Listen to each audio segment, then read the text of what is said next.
Aí, mais um Surf, Papo e Flow no ar. Agora com a presença ilustre do nosso querido amigo Jean Bernini. Vou fazer uma apresentação rápida. Bom dia, Felipe Marcondes, beleza?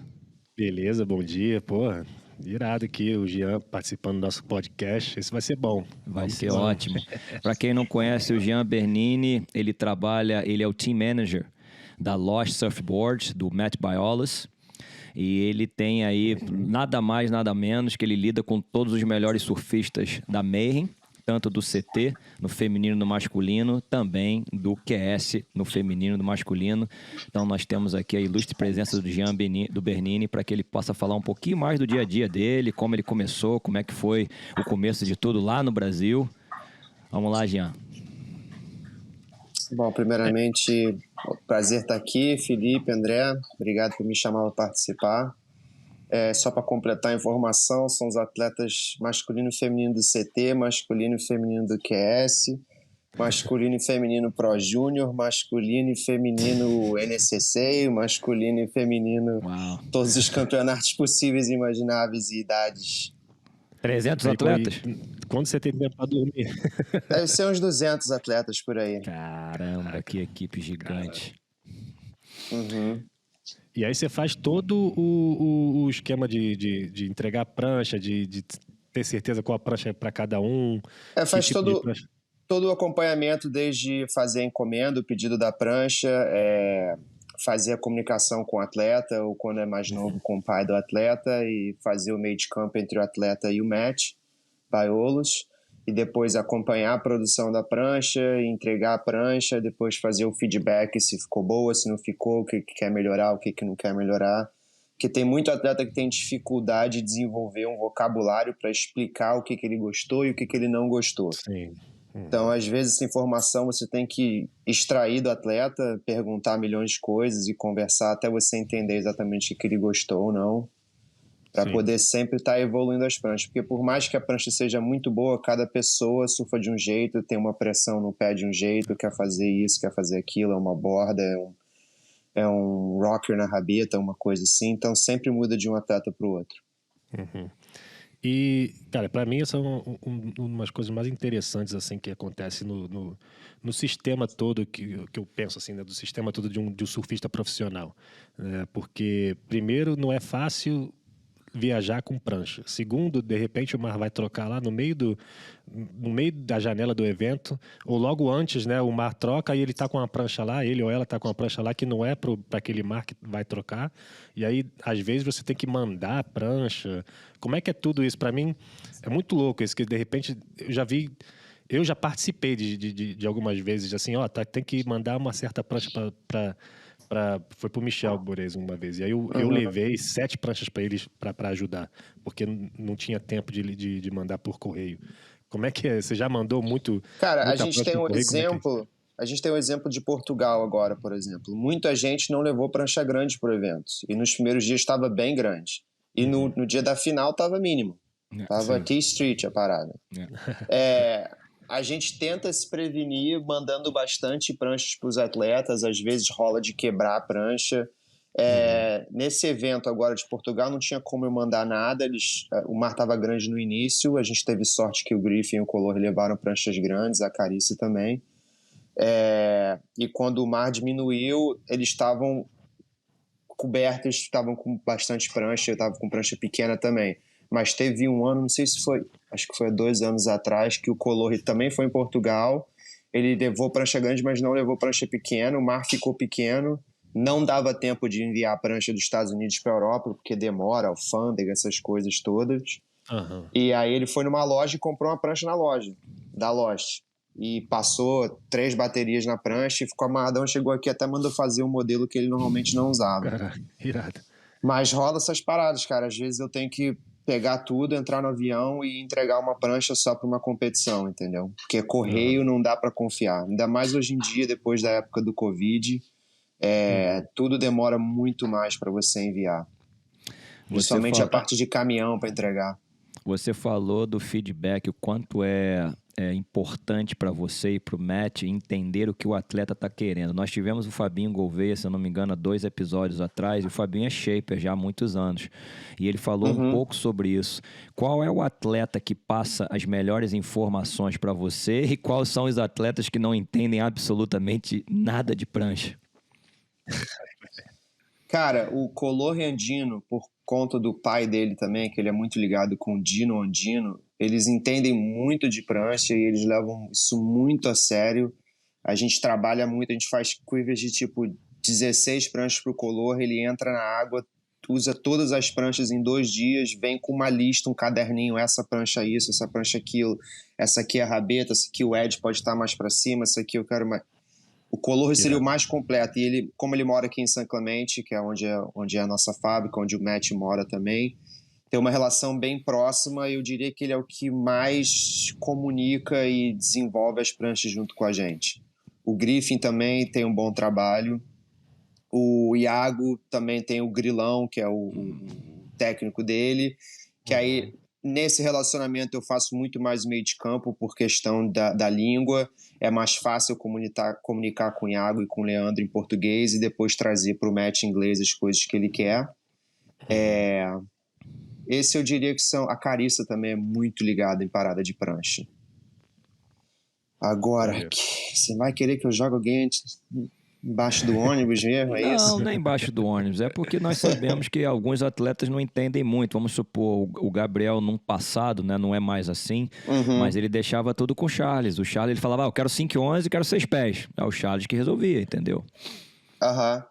Cara, um atleta que melhorou muito, mas que teve que rolar muito trabalho foi o Mike Rodrigues. O Mike Rodrigues, no começo, ele sabia as medidas, os modelos, mas ele não sabia o que ele queria. E aí eu, durante anos, fiquei enchendo o saco dele para ele vir aqui para Califórnia, fora de época de competição, ficar aqui um mês pra gente fazer um quiver, ele testar, não gostou, volta, conversa. E aí ele fez isso, foi ano passado, não sei se foi ano passado ou ano retrasado, acho que foi 2020. Que ele veio pra cá, ficou um mês, eu fiz um quiver completo pra ele, ficamos internados ali em Lower, surfando, aí saiu, aí fiquei conversando com ele, o que você sente, o que é isso? Você acha que é a rabeta, você acha que é aquilo, você acha que é a borda? E a gente fez um quiver completamente novo, depois das informações que a gente trocou, e aí melhorou, e a gente chegou a fazer mais umas 2 pranchas, que aí ele falou, não, é isso, tá perfeito agora, acertou a borda, acertou a rabeta, é isso que eu gosto, é isso que eu não gosto, mas demorou um tempo para a gente começar a desenvolver não só o vocabulário, mas ele entender o que ele quer mudar. Entendeu? É difícil, né? É difícil. Imagina. Inclusive o Michael Rodrigues, cara, na minha opinião, é top 10 do mundo sempre. O surf dele... Ele é diferenciado. O surf dele... porque eu acho que é mais um desenvolvimento ali, de repente, mental do que qualquer outra coisa que tem que acostumar a pegar uma experiência, mas o surf em si, o talento, ele tem. Cara, no CT eu acho que não basta você ser um grande surfista, você tem que ter uma cabeça muito boa e também entender que competição, às vezes, tem muita sorte envolvida, entendeu? Você tem exemplo do Griffin ou do Jack Robson, que foram para Pipeline, que são atletas favoritíssimos lá, porque durante o free surf os caras estão pegando as ondas mais sinistras, botando para baixo no que for, saindo de tubos impossíveis, mas na hora da bateria dele o mar tava ruim. E na hora da bateria dele a onda boa veio para outro cara, isso não depende dele, entendeu? Isso acontece muito. E às vezes para muitos atletas é difícil lidar com isso. Você vê, o Griffin estava no Tour 3 anos, surfando bem, e agora foi a primeira vitória dele. E teve umas baterias que ele passou ali que foi apertada, foi na sorte, entendeu? Subiu a bateria contra o John. Só veio onda boa pro Griffin. O John, as ondas dele estavam morrendo, ficando gordas. Até na final, o Felipe estava quebrando.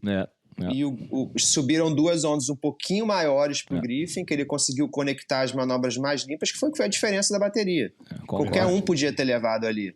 E tipo assim, foi na sorte. Tem atletas que conseguem lidar com isso melhor e tem atletas que não. Tem atletas que ganham uma bateria e falam, esse ano eu vou ser campeão mundial, tô na final de Loa já, não sei o quê. Aí, próximo campeonato, perde a bateria no round 3. Aí, pô, vou me aposentar, não dá isso pra mim, não sei o quê. O psicológico é muito difícil com esses atletas, entendeu? Porque a galera, todo mundo é muito bom. É muito bom. Toda a bateria é difícil. Exatamente. É muito isso, é o psicológico, porque surf é exatamente isso, não depende só de você.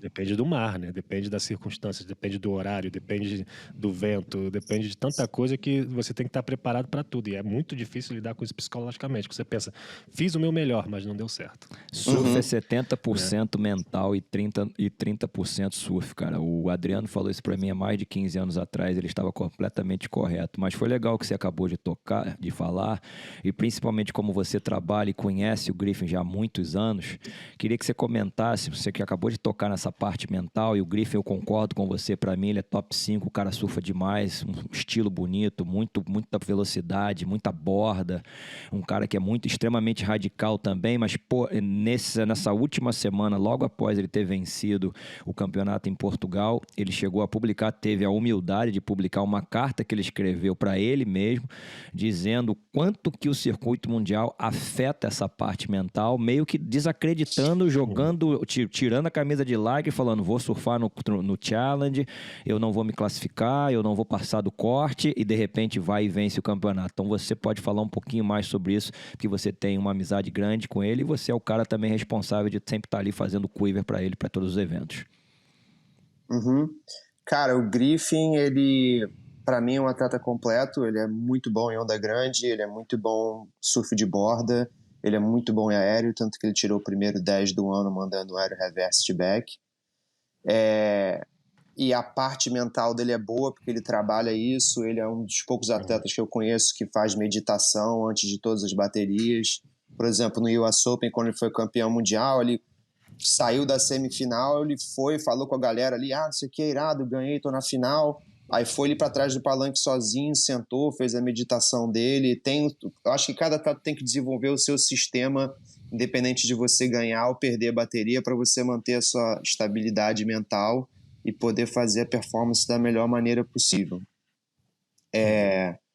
O Griffin é um cara que trabalha muito nisso, ele tem uma família muito boa por trás dele, mas ao mesmo tempo, muitos desses atletas têm expectativa dos patrocinadores, ou do pai, da mãe, ou dos amigos, se você vai conseguir, se você não vai conseguir. Ele começou o ano muito feliz, porque ele é muito confortável no Havaí. Ele e o irmão dele, Crosby Colapinto, são sempre destaque durante a temporada. Teve o campeonato de pipe e ele perdeu no round 3. E aí ele ficou decepcionado, mas ele tem o sistema dele lá, de se concentrar e tudo mais. E aí foi para Sunset, tava surfando bem, acho que ele perdeu no round 4. Ele passou o round 3, perdeu no round 4 e se viu numa situação ruim, entendeu? Como tem um corte no meio do ano, ele começou a pensar sobre isso, o que eu tenho que fazer, o que eu não tenho que fazer, e aí pessoas em volta dele começaram a falar, e agora? Pô, vai cair, vai voltar pro QS, acabou o sonho, não sei o quê, porque do mesmo jeito que tem gente que te bota para cima, tem muita gente em volta de você que te bota para baixo. Com certeza. Ele até mandou um e-mail pro Matt Biolos, que o Matt postou na mídia social dele, falando, Matt, não sei o quê, não se preocupe, eu vou sair desse buraco, a gente vai conseguir, não sei o quê. Já estava pensando lá, mas uma coisa que ele fez que eu gostei foi que ele já começou a pensar e falou, cara, se eu voltar pro WQS, tá tranquilo.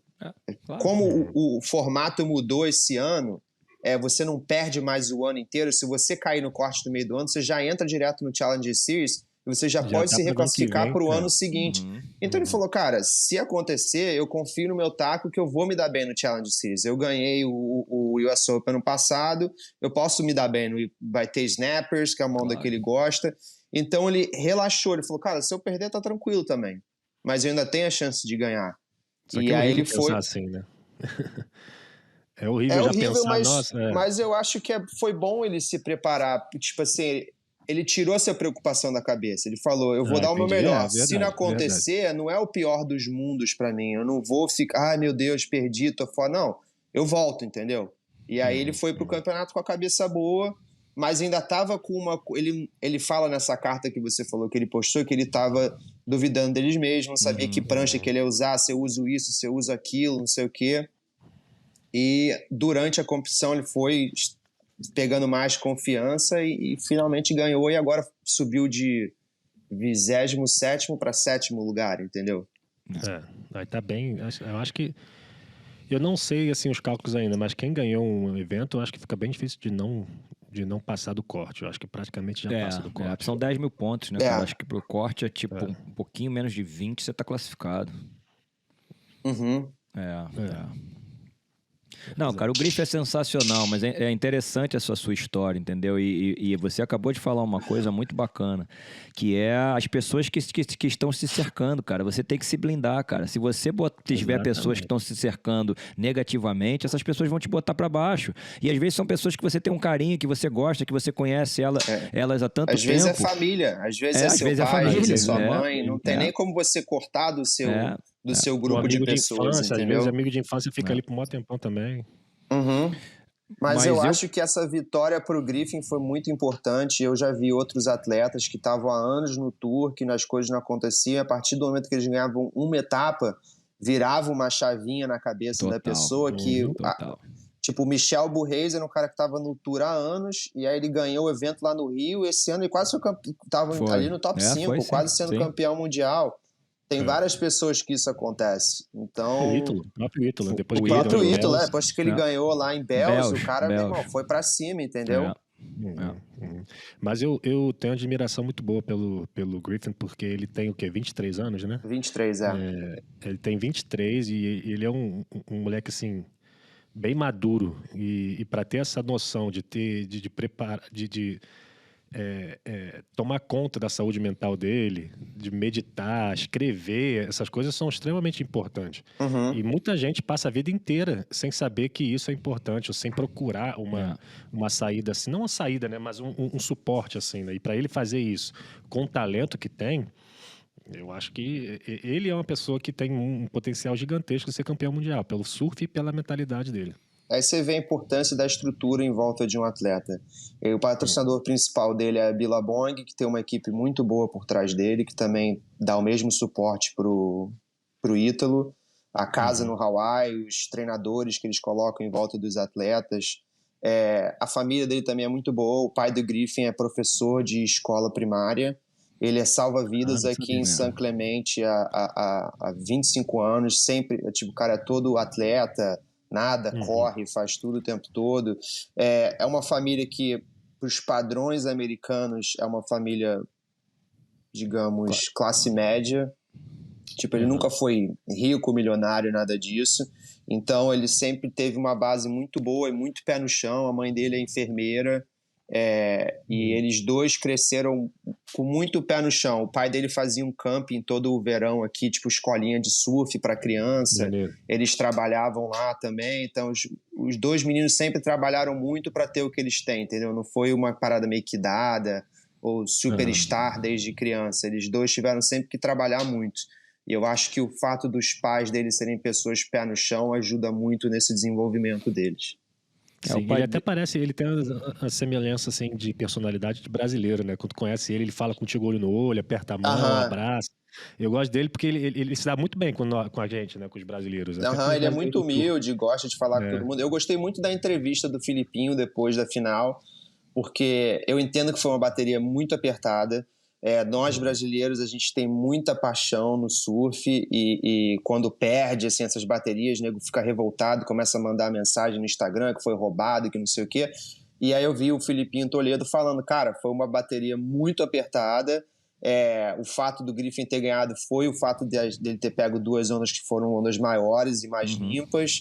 Eu gosto muito dele, é um moleque humilde que, porra, chegou e apertou a mão e troca ideia, é um cara que está sempre aberto para conversar essas coisas, e eu acho isso muito legal do Griffin de ser assim, do Filipinho de ver isso e falar isso numa entrevista, entendeu?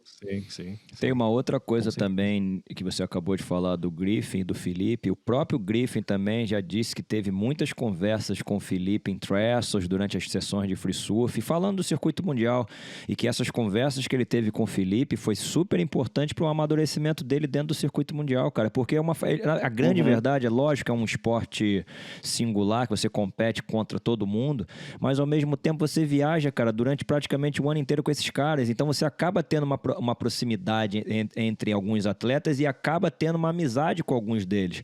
E o Felipe já é um pouquinho mais experiente do que o Griffin, e essa experiência ajuda pra caramba, cara. Entendeu? Então, assim, eu acho que existe um respeito mútuo, porque os dois sabem que os dois arrebentam. E sobre a final, a maneira que eu vi foi a seguinte: nitidamente o Tom Whittaker falou pro Griffin, senta com a prioridade e espera pelas melhores ondas, enquanto o Felipe saiu pegando um monte de onda. E se você parar e olhar de novo a final, o Felipe, toda vez que tinha prioridade, a onda boa não entrava para ele. E o Griffin, toda vez que tinha prioridade, a onda boa entrava para ele. Então foi essa diferença, foi no mínimo detalhe, assim, muito pequeno para um e para outro. Para mim, o surfista mais radical de todo o evento, que estava sobrando, foi o Felipe. Sobrando, o Felipe tava sobrando, tá em um outro nível, tá num outro patamar. Porém, o Griffin tava ali também. E bateria, cara. É quem pegar as melhores ondas, ainda mais num nível como esse. Pra mim, um dos dois melhores surfistas da atualidade no momento. Então ia dar nisso. A diferença era a escolha das ondas. E foi o que aconteceu. Resultado justo. Justo. Principalmente com aquelas condições ali que tava pequeno, demorado pra caramba, difícil o mar, entendeu? Isso. Mas eu acho legal. Pode falar. Não, eu ia entrar em outro assunto, mas passei. Eu só ia falar que o Filipinho, ele mora aqui em São Clemente também, tem mais experiência do que o Griffin. O Griffin é um moleque novo, assim, ele tem uma atitude meio de chegar e perguntar e ser meio esponja e tirar informações das pessoas. Eu vejo ele fazendo isso muito com o Color, ele faz isso com o Filipinho aqui em Lowers, o Kelly Slater, a namorada dele mora aqui em São Clemente também, eles estão na água de vez em quando, ele vai, conversa e pergunta. Ele tem esse jeito meio crianção de chegar e não ter vergonha de perguntar e absorver as coisas dos outros, que eu acho legal, uma característica legal dele também. Também. E faz parte da humildade dele, né? Mas eu queria entrar no assunto sobre você. Como é que começou? Você mora nos Estados Unidos agora, você é do Brasil, né, do Rio. E como é que começou essa sua carreira de ajudar a Lost? E para mim, o Matt é um dos... Tipo, é quase assim, do jeito que eu vejo. Assim, a gente fez um tour uma vez aí com você lá da fábrica.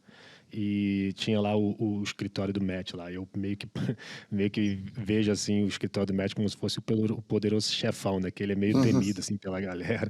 Aí tem assim, eu imagino assim, eu não entrei, mas imagino assim um mesão assim, ele olhando para a parede, tu entrando assim, tu falou, opa, beleza. Sabe? Tipo, como começou a sua carreira? Dá um pouquinho do começo assim, da sua carreira com Lost, como é que você veio para os Estados Unidos e tudo mais.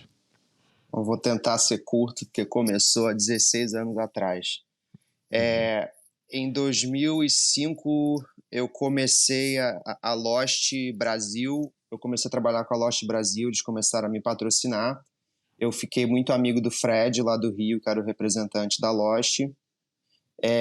Depois de alguns anos, eu comecei a ajudar eles no marketing lá no Rio. Todos os eventos que tinham, eu comecei a fazer junto com o Fred, que era o representante.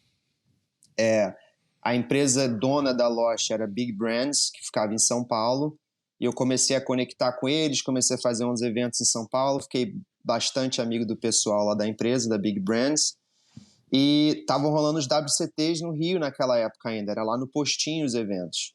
E eu sou do Rio de Janeiro, do Postinho, eu e o André, a gente cresceu surfando lá. E aí o Matt começou a vir para o Rio para acompanhar o campeonato. Ele veio 3 anos seguidos, e como eu morava no Rio, trabalhava com o marketing da empresa, eu falava inglês, os caras da empresa pediram, pô, tem como você ficar tomando conta do Matt? Tipo, arranjar a casa para ele ficar, dirigir ele para cima e para baixo, coisas assim. E quando ele começou a vir, eu comecei a tomar conta dele durante os eventos, a gente começou a se conhecer, a ficar amigo.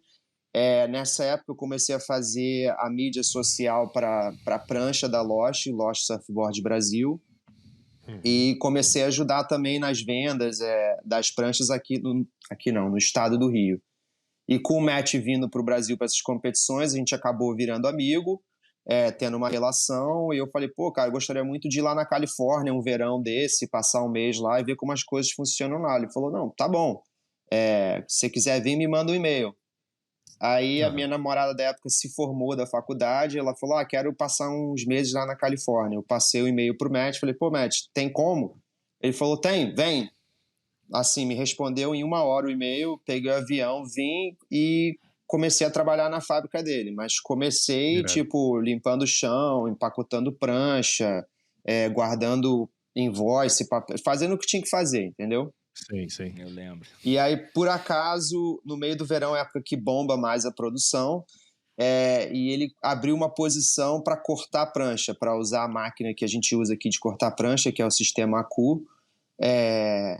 E eu falei, cara, se você me ensinar, eu faço. Aí ele me botou para treinar durante 2 semanas e aí eu comecei a cortar prancha. Eu trabalhava de 9 da manhã às 5 da tarde no warehouse e trabalhava Cortar a prancha é de... aquele sistema de máquina, né? Você põe lá Você pega a certinho. prancha, pega o arquivo da prancha que o Matt desenvolve no computador, você pega o bloco referente àquele tipo de corte, coloca na máquina, ajusta as coisas, aperta play, a máquina vai lá e corta o deck, você vira, corta embaixo e tá pronto. Uhum. E aí eu trabalhava de 3 da manhã às 6 da manhã fazendo isso, e de 9 da manhã às 5 eu trabalhava no warehouse. Eu fiz isso durante mais ou menos 1 ano. E aí a produção abaixou um pouco, não precisava mais de eu cortar, e aí eu voltei a trabalhar só no warehouse, mas eu precisava de um complemento da minha renda. Aí ele falou, pô, cara, vou botar você então de assistente do cara de marketing aqui, porque ele tá precisando de ajuda, é muita coisa, você faz isso no Brasil, vou botar você para fazer isso. E aí eu comecei a ajudar ele com o Instagram, com fotos, com edição de foto, coisas assim. Uhum. E passou, eu acho que 6 meses eu fazendo essa função e o cara pediu demissão e foi embora, na semana do US Open. E aí o Matt veio para mim e falou, cara, como você já tá trabalhando com ele há um tempo, eu vou pedir para você fazer essa função até a gente arranjar outra pessoa, porque essa função de team manager e marketing é tipo a cara da empresa, não sei se eu quero um brasileiro fazendo isso, então até a gente achar um americano para fazer, eu vou deixar você fazer. Eu falei, cara, tranquilo, vou fazendo. Daí baixei a cabeça e fui fazendo meu trabalho. Aí passou 1 mês, passou 6 meses, passou 1 ano, passou 7 anos. E eu continuo aqui fazendo essa função. Sim. Foi mais ou menos assim. Não, assim, é maneiro, porque meio que tira, assim, o Matt é uma pessoa que, pra galera que, assim, pra mim, pelo menos, né, parece ser um cara, como eu falei antes, não, tipo, poderoso chefão, assim, que é meio, não bravo, né, mas é uma pessoa com personalidade forte. Então, para ele abrir essas portas, e realmente para um brasileiro, porque assim, não é porque, brasileiro americano, não, é porque a companhia dele é uma companhia que sobrevive patrocinando, na maioria das vezes, os americanos. Então, para ter uma pessoa brasileira representando, é realmente fora de marca, assim, poderia ser, né? E aí acabou que você provou que não é, mas é muito legal saber que ele teve essa mente de colocar você na frente disso. O Matt, ele tem uma personalidade forte, ele é um cara fechado, porque também ele sofre muito assédio de todos os lados, então é meio que uma persona que ele coloca para conseguir lidar com essas coisas. Claro. Mas o Matt é um cara que dá muita oportunidade para muita gente. Tem pessoas que trabalham com a gente da Europa, do Brasil, não só eu. A gente tem 4 pessoas na empresa que são brasileiras. Tem gente do Peru, tem gente do México. Ele dá oportunidade para muita gente, entendeu? Se você trabalhar duro, é isso que ele quer. O Matt também é uma pessoa que é muito fiel. Se você for fiel a ele, trabalhar, cara, você vai trabalhar na empresa pro resto da vida. E ele tem uma ligação forte com o Brasil, porque, não sei se você lembra do Leão, que é um shaper brasileiro, que tem Luciano Leão. O Luciano Leão, da Sufar. Há muitos anos atrás, foi o Luciano Leão que inventou a máquina, né, de cortar prancha, a primeira de todas. E ele vendeu uma pro Matt, ele ficou amigo pessoal do Matt, e ele introduziu o Matt, foi a primeira pessoa a fazer um e-mail pro Matt Biolos, a fazer um Instagram pro Matt Biolos, um Facebook, porque na época que isso tudo surgiu, o Matt não conhecia nada. E por acaso o Leão já estava fazendo, então o Matt sempre teve uma ligação muito forte com o Brasil. E a Lost Confecção Brasil, fora dos Estados Unidos, é a maior do mundo, é onde que mais vende. Tipo, o público brasileiro se identifica muito com a Lost há muitos anos. Então Sim. ele sempre teve uma relação boa e ele me deu a oportunidade e eu fiquei lá só porque eu acho que eu trabalhei duro e porque eu sei lidar com a personalidade dele. Eu não encho muito o saco dele, ele fala o que eu tenho que fazer, eu faço e eu não fico batendo muito de frente com ele, então acho que isso ajudou bastante, entendeu? Sim. Cara, E o te que eu ajudou também, vejo, né? Eu Essa- te conheço há muitos anos e já tive a oportunidade também de ir na fábrica durante muitas vezes também. É que não é pelo fato de você ser brasileiro, e sim pelo fato de você ser um cara extremamente profissional, capacitado para fazer o que você faz, entendeu? E um cara super gente boa, que acabou sendo amado pelos nomes super importantes da empresa, como a família Bashan, como a família Andino, entendeu? Então, tudo a Carissa.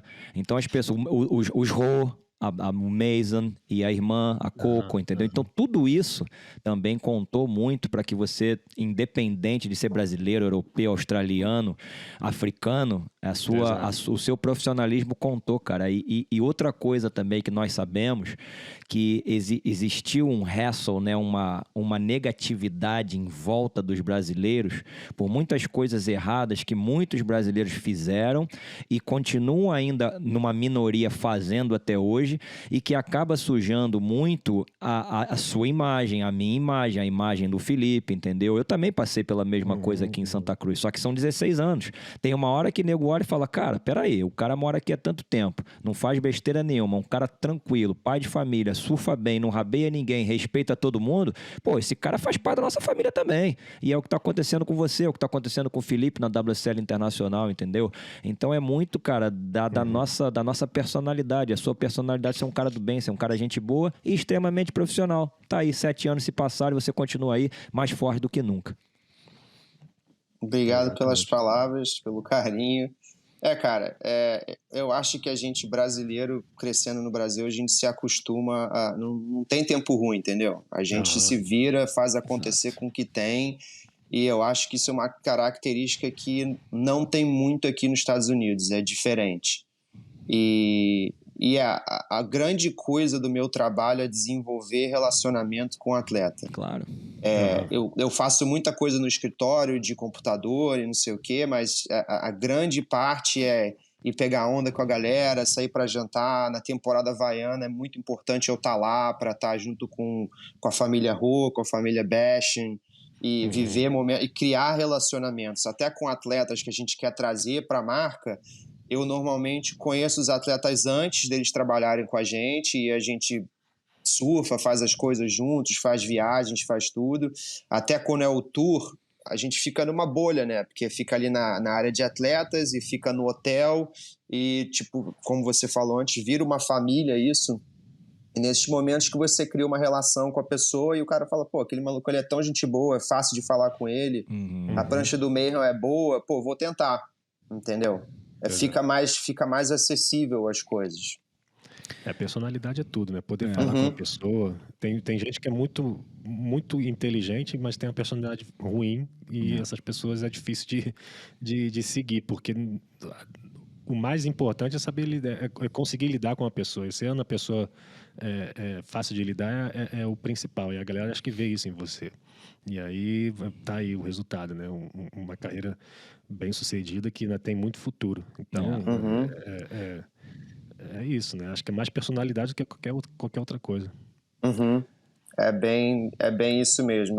Um atleta que eu trouxe para a Loche foi o Iago, que foi uma pessoa que eu conheci, desenvolvi uma relação muito forte com ele, com o pai dele, depois com a mãe, com a irmã, cunhada. Agora eu já conheço todo mundo, cachorro, periquito, papagaio, que é um cara que a gente, mesmo que a gente não trabalhasse junto, a gente seria muito, muito amigo, assim, se não rolasse a parada do surf. Então foi um casamento que deu muito certo, eu trouxe ele pro match, ele gosta muito das pranchas, e a gente conseguiu desenvolver uma comunicação muito boa para desenvolver o equipamento, e é um casamento que dá muito certo por conta dessa relação que a gente criou de amizade fora do surf. Maneiro. Deixa eu perguntar uma coisa, rapidinho, patrocínio, vamos dizer, você consegue, para os leigos, né? Como eu também vou falar, consegue um patrocínio com um atleta, quantas pranchas por ano um atleta mais ou menos ganha? Ou tem direito? Depende do atleta, depende se você é um Pro Júnior, depende se você está no QS, depende da sua posição no QS, depende se você está no WCT. Eu acredito que cada empresa trabalha de uma forma diferente, mas a gente trabalha de uma forma para você não achar que é uma coisa pessoal. O seu desconto ou a sua quantidade de prancha vai depender do seu resultado. Legal. Se você é Pro Júnior, você vai pagar $100 abaixo do nosso wholesale e você tem direito a trocar, como a gente fala, você fez um quiver, mandou fazer 10 pranchas, pagou lá o valor delas, aí usou as pranchas, não quebrou, não tecou nada, você está precisando de prancha nova, você pode trocar essa prancha por uma prancha nova, que é o nosso sistema de trade-in que a gente chama. Maneiro, de graça. Você troca uma prancha. Se eu ainda conseguir vender a prancha pelo preço de custo dela, você pode trocar a prancha. Entendi. Então, se você é Pro Júnior, você paga $100 a menos. Se você está no QS, você paga $150 a menos. $100 é o preço de custo, né? Não é preço de venda. Não é preço de retail, de venda loja. de loja. É preço de custo. Por exemplo, uma prancha na loja está por volta de uns $800. O preço wholesale é por volta de 550. E o nosso preço... paga 450. Quem está no QS tem 150 de desconto e também está no sistema de trade-in. Mas a gente tem atletas que estão no QS, que a gente está investindo, que a gente acha que tem futuro, que é um nome importante, que tem muita gente assim, qualquer que seja a razão, que a gente dá um desconto. A gente dá um desconto maior, que chega a ser $200 a menos, que é totalmente nosso preço de custo apenas, que a gente está vendendo a prancha. E WCT, o cara não paga absolutamente nada por prancha, ele pode pedir quantas pranchas eles quiserem, mas para WCT a gente basicamente faz um quiver para cada evento. Então a gente faz... Depende, pode ser de 10 a 20. Uau, porque dependendo das condições, se você for para um lugar como Portugal, que a onda pode estar 20 pés e pode estar 2 pés, você vai precisar de vários tamanhos diferentes, entendeu? Como aconteceu agora, a gente vai para a Austrália, são 2 eventos com ondas diferentes, que também pode estar muito grande, pesado, ou pode ser bells, onda gorda. Então tem que ter uma variedade de prancha muito grande. Então o quiver é grande. E muitas vezes a prancha funciona para aquele lugar, mas não funciona para a próxima etapa. Então eles normalmente fazem o quiver e devolvem o quiver inteiro, basicamente. Se eles não quebraram prancha, vai tirar 1 ou 2 pranchas ali que são as mágicas e vai devolver várias pranchas. E aí com isso a gente vende essas pranchas e refaz o dinheiro que a gente investiu para fazer aquele quiver. Então o relacionamento é mais ou menos esse. Não tem um limite de pranchas assim. Não tem, esse ano você só pode fazer 10. Entendi. Tem só um pequeno controle, porque a gente tem um limite de produção e a gente tem prioridades. Nossos atletas de CTs vão ser sempre prioridade. Claro. E aí, por exemplo, a gente está no meio da temporada de WCT, chega um cara do QS do Pro Júnior, quero 10 pranchas. Falo, cara, não tem espaço na produção, eu posso fazer 5. Fala quais são as 5 mais que você quer aí, eu vou botar em produção. Esse seria o único limite, assim. Sim.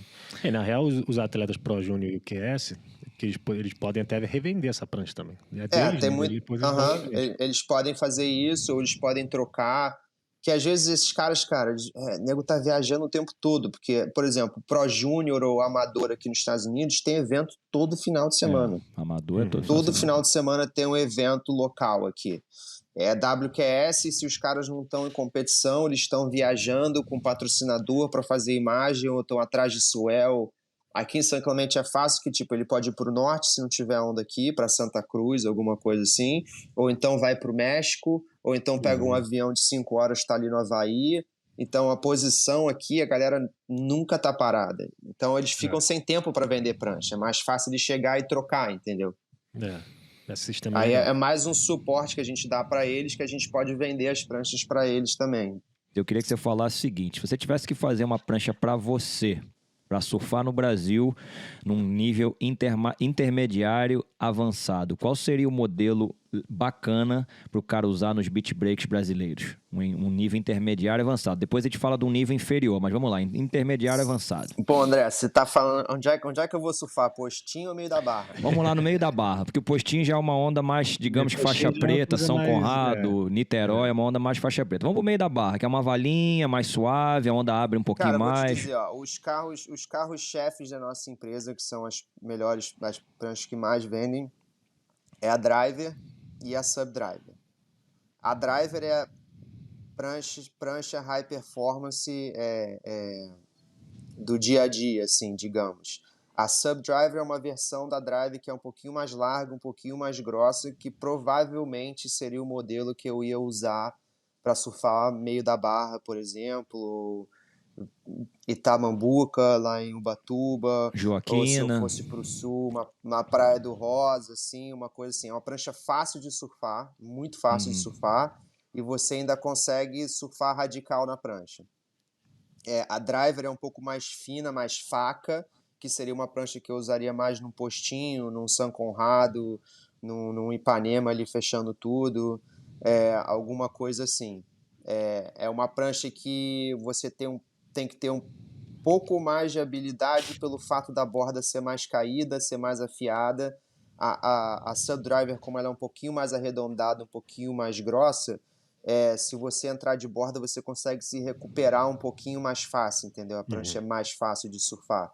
Mas as duas têm bastante velocidade, você consegue colocar a prancha onde você quiser.